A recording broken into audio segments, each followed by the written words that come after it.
Welcome, everyone. This is Marcus of Elemental Living, and we're kicking off a video series here with David Goulet of Pyramid Yoga.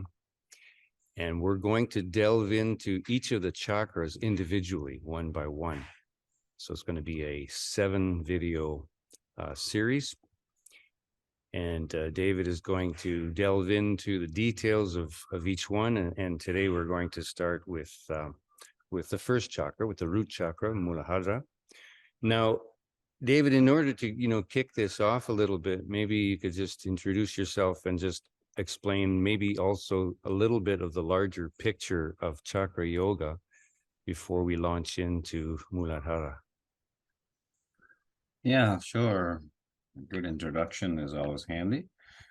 We can navigate around a little bit more. So I studied this system of yoga with the chakras and everything back in 1971 with a Dr. Swami Gitananda, who I have to say remains one of the most brilliant people I've ever met.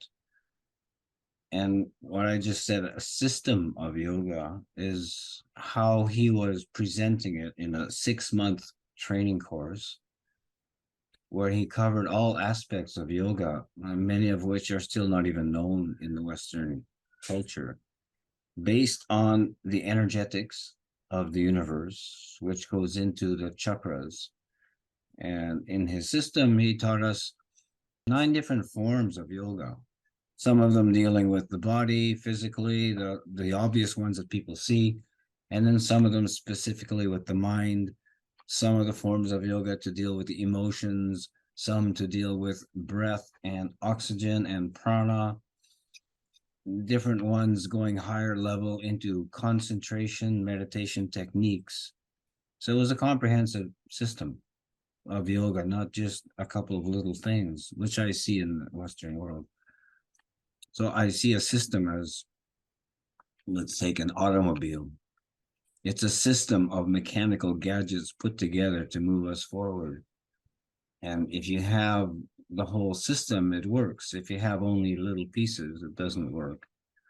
And like going to a parts store and buying a piston here, buying a wheel, going somewhere else, buying a transmission, you've got all these parts and pieces, but it's not systematically fitting together to get you where you want to go.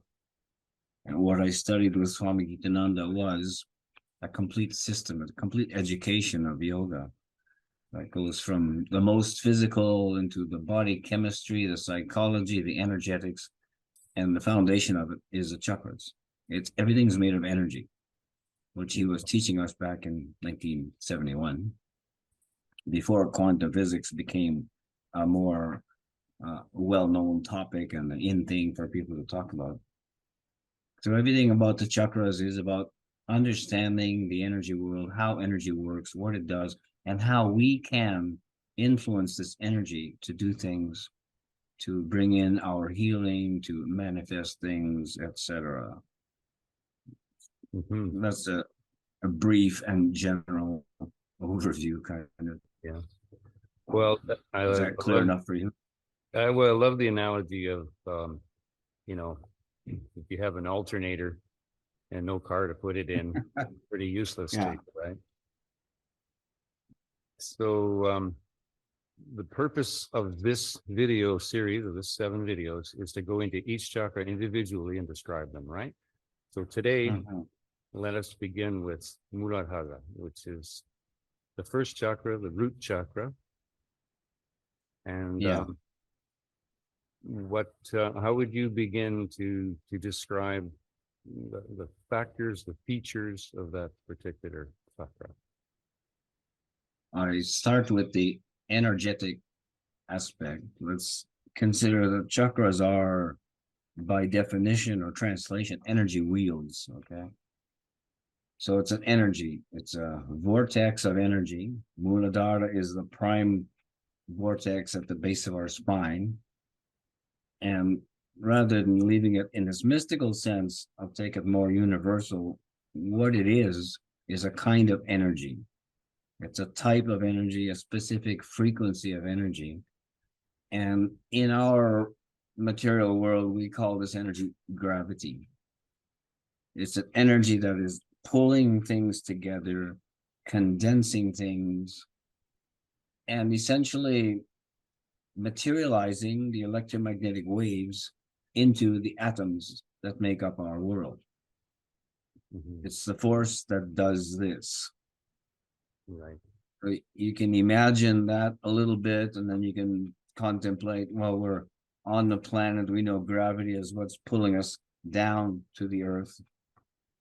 And So the root chakra really also represents all the building blocks, right? The material that gets pulled together as well, the raw materials. yeah, the very basic raw material. We're looking at the atomic structures, not yet molecules. We're just looking at the atoms that make up the molecules. And then from there, in the real scientific perspective, we go into the quantum level. What are the atoms made of? They're made of waves, waves of electromagnetic energy. And I mean, the scientific aspect, but even the mathematical aspect is mind-boggling. They have, it's listed and known that when the electromagnetic waves cross at 90 degrees, they get entangled. And this is what creates a proton, neutron, electron. So in the sacred geometry of yoga, which is one of the levels of yoga, level number 6 form of yoga, you study these angles of intersection that the waves come into to make the original atoms. And then the atoms, as we know, build up into the molecules, into our cells, etc. Essentially, that's the second force is the atomic pull to each other, and the covalent factor where they come together into the molecules. And how many different molecules are there? There's kind of like zillions of them. Yeah. So where we're headed is describing the features of each chakra. And so in order for the materials to gather in a certain manner, in a certain way, the way that we want, we're going to utilize other parts of the chakra column to direct. And yeah, right? you said we're specifically doing one chakra at a time, but you can't completely separate one from the other. But we can understand this basic phenomena of an energy that is materializing the waves into atoms. This is Muladhara chakra. This is the force, the power of this particular chakra. So what can a person do just to stick with that, with the first chakra, the root chakra? What can people do in terms of exercise or breathing techniques that can help that particular chakra spin properly? This is where the Hatha Yoga comes in. When I say Hatha Yoga, I'm referring to all of the physical postures and movements, 101, whatever, different styles of doing these postures and movements. This is all the first Hatha Yoga is connected to Muladhara. When we are doing things with our body, when we are feeling our body, we're involved with that first chakra. Feeling the movement, and then we empower the motion with the breath, which comes again from pranayama yoga. This is the third level, third form of yoga. And in the chakra yoga system, they're always interlinked, synchronized together to create a more powerful effect. So working with the body and then looking at the body, what about the nutrition of the body, what we're feeding it, how do we detox it if it gets a little polluted? All of this has to do with the first chakra, taking care of our physical being. And you can extend that out into our environment, the world around us. You have a comfortable place to live. Are you doing well? Are you eating well? Do you have your food supply? Taking care of yourself at the physical level. Yeah. So taking care in the material aspect of our existence, of this incarnation, and taking care of the vehicle that we've been that we have, right? The vehicle being our body, it has to be Yeah. healthy Yeah. and working well, right? Yeah, yeah. And in Indian thought, our body is considered a vehicle Mhm. because it moves. And taking care of the vehicle is part of this hatha yoga. Maintain the vehicle, make sure that it's functioning well. And if it is, then you can do more Yeah. without problems, without disease, without the suffering aspect. So hatha yoga takes care of us at the physical level so that we're having a good and productive life Mhm. without too many obstacles. Yeah. Well, as you mentioned, you know, it's difficult to speak of one chakra at a time, but we're going to attempt to um, put these into little modules like that so that people can see what each one does. And Mhm. so hatha yoga, physical movement, maintaining the vehicle, which gets us from point A Yeah. to point B, uh, All right. is a very big part of maintaining a healthy Muladhara, which is the first Yeah. chakra. And of having a good life here in this world. Hmm. And here in this world is only one of many worlds that we look at in yoga because Hmm. Yeah. consciousness goes way beyond. Hmm. Well, let's. Is there anything else you'd like to add to this particular chakra as we get started? We'll continue in the next module. Yeah, more details on the specific chakras. Every one of the chakras is connected to different body parts, different physiological functions. And in particular, yoga focuses on the endocrine glands, the primary connection of the energy to the endocrine glands. And in Muladhara's case, it's the sex glands, which are producing the hormones that produce our seed to begin with, and then hormones like testosterone that fuels the muscles, muscle growth, muscle strength, etc.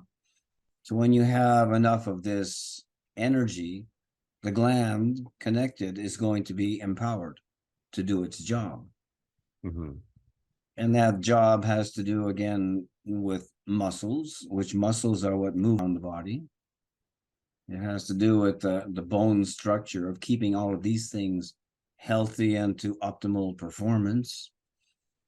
And then creating abilities with our movement, because we also go into the flexibility, the strengthening exercises in the dundals, and keeping everything fully functional. So we're empowered to be in the world. And that's a physiological connection to the glands, to the organs at level one. Okay, just this. We have a variety of these endocrine glands, and they control our body chemistry, which is what's keeping us here in the world and maintaining everything, Hmm. carrying on with all the functions.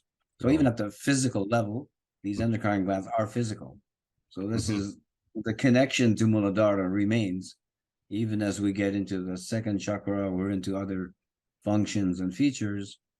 There's a physiological connection to a gland, to different body functions. Mhm.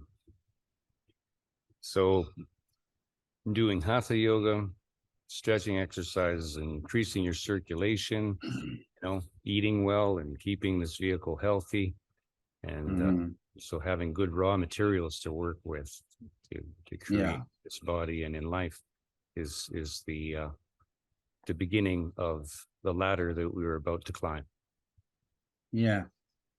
It's a good beginning. Hmm. And going beyond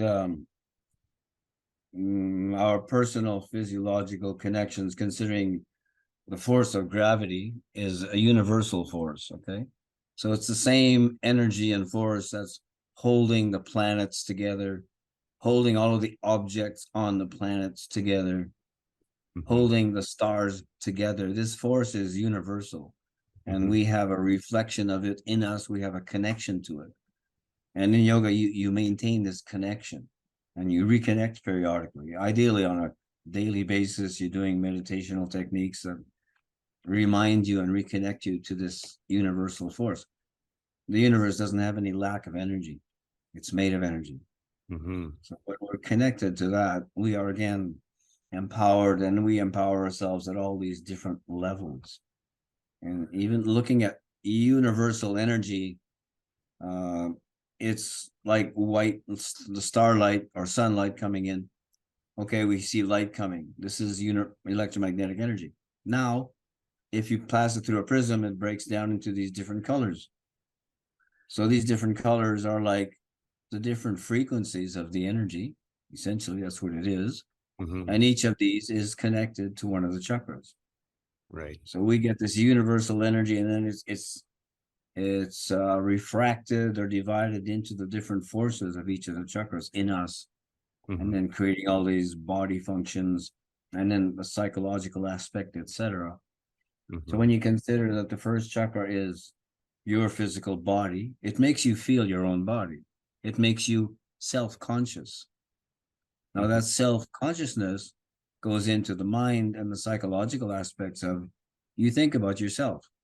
Mm-hmm. And you think about yourself, your life, your condition, your thoughts about what you need. All of this is connected to this energy in you.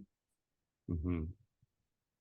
So there's the physical side, physiological side, universal side, and then the psychological side.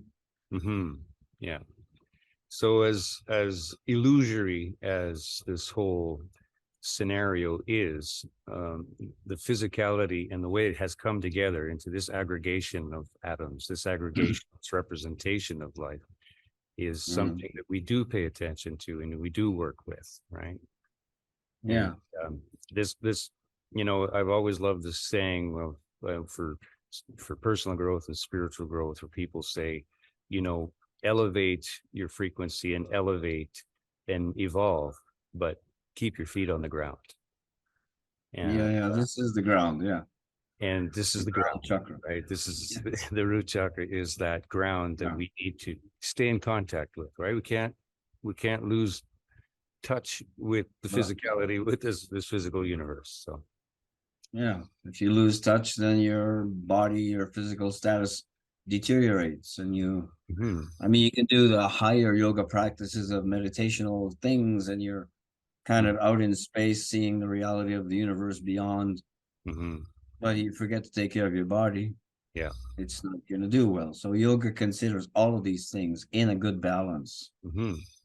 Because when people don't pay attention to the physicality and their physical vehicle and all that, they end up with symptoms and pain and all kinds of distractions that takes them away from being able to do the higher thought, the higher meditations, Yeah. and stuff, Yeah. right? Because the body's in pain, the focus goes to the pain, right? That's right. And discomfort. So taking care of the body is preliminary, the first form of yoga. Yeah. Yeah. So this feeling of self-awareness and taking care of yourself, your body reminding you, okay, I'm hungry, I need to eat. What am I going to eat? And you consider eating something healthy, etc. Mm-hmm. It's all essential part of the whole system. Mm-hmm. Right. But going a little more esoteric, the contraction element of the first chakra, the gravity created, is what creates everything in the material world. So this is the force of material creation. Mm-hmm. At the bigger level, which includes us. We are material creations. Yeah. And then, so in India, Hinduism, they consider this the force of Brahma. They have deities in each of the chakras, Mm-hmm. which, if you get away from Hinduism, what are we talking about? We're talking about the force of creation, which they call Brahma. Mm-hmm. In Christianity, it's God the Father who creates everything in the beginning, etc. So there's the religious, mystical, spiritual side, which I always reduce back down to scientific level. What is Brahma? The Lord Brahma is gravity, in essence, the force that's creating our building blocks, and then we build everything out of those blocks, and including our modern structures, etc. The building bricks that we make our building with are also made of Mhm. atoms and molecules, and Yeah. So as we go along, we're gonna add heart, we're gonna add mind, we're gonna add imagination, we're gonna add vision and yeah, all these things as we go along. But what we needed to cover and talk about today is that foundational factor, and um, it's a great start to yeah, getting this explained and sharing this with people. So excellent, great start to our 7 video series, and we'll continue with Swadhisthana, the second chakra, in the next module. okay, All cool, right. short and sweet. We can cover all the essentials, and then there's more studies to be had. Like I spent 6 months studying all these things, 8 hours a day, 7 days a week. So there's a lot of information. But in yoga, it's not just information. Mhm. It's the practice is there, and you're feeling the reality of these chakras. Yeah, experiencing. It's the experience of these things and Yeah, connecting to it. That's right. yeah. And that's where I look at quantum physics and all the great theories. Without feeling these energies, you'll never really understand them. Hmm. Yeah, That's the other part that's missing in the theoretical sciences. yeah. Okay. In a society that is very theoretical and very rational minded, and it gets stuck there. Yeah, So we that's will only help people break through those barriers. yeah. Okay. All right, David. Until next time. Yeah. Cool conversation. See you next time. So there you have it. That's the beginning of the 7 videos. Each video we will focus on a particular chakra. Again, it's very difficult not to talk about all of them because they're all interwoven and interconnected. They all have their aspects, but it, we need to talk about them individually and understand them individually. But there's always relationship to the others. So we'll be going a little bit back and forth on that front. Each video of these 7 videos will be focused on a specific one. So we'll see you in number 2. Ciao for now.